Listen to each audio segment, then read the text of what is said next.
Sidang perdana Jaksa sebut Joy Andreas markup sejumlah anggaran Diskominfo Ambon. Sidang perdana kasus dugaan tipikor pengadaan comment center pada Dinas Kominfo dan Persandian Kota Ambon sudah digelar Selasa 2 April 2024. Sidang tersebut beragendakan pembacaan dakwaan oleh Jaksa Penuntut Umum atau JPU dan dipimpin Hakim Marta Maitimo didampingi 2 hakim anggota lainnya di Pengadilan Tipikor Ambon. Yang dihadiri 4 terdakwa didampingi masing-masing penasihat hukum.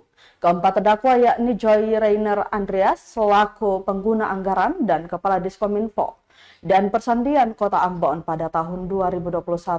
Kemudian Hendra Pesiwarisa Pokja, Pemilihan Kota Ambon, Charlie Thomaswa selaku Pokja dan Yeremia Padang alias Iri sebagai pelaksana dari CV Randi Perkasa.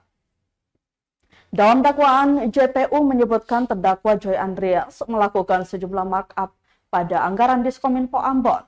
JPU menjelaskan awalnya Dinas Kominfo dan Persandian Kota Ambon tahun anggaran 2021 menerima anggaran yang bersumber dari APBD Kota Ambon.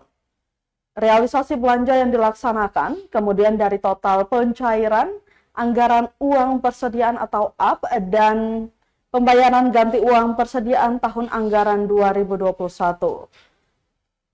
Terdakwa Joy Andreas dengan maksud untuk dapat mengelola sendiri sebagian anggaran uang persediaan atau UP dan pembayaran ganti uang persediaan tersebut.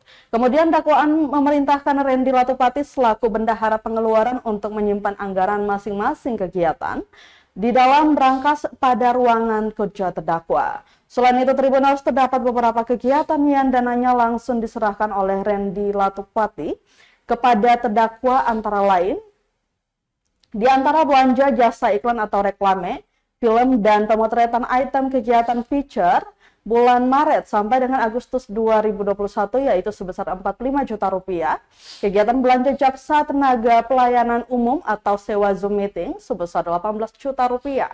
Kemudian kegiatan belanja siren launching sebesar 5 juta rupiah dan kegiatan belanja jasa iklan atau reklame, film dan pemotretan video launching sebesar 7 juta rupiah.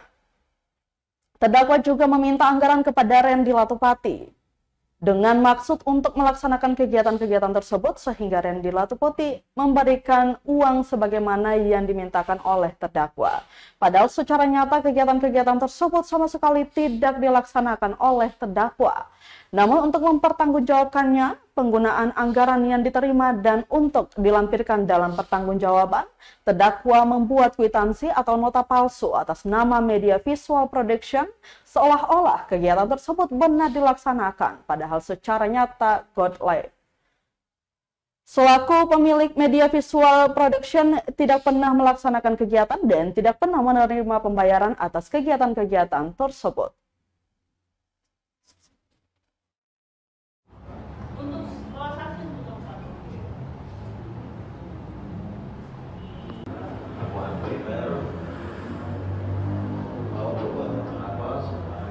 Download Tribun X sekarang, menghadirkan lokal menjadi Indonesia.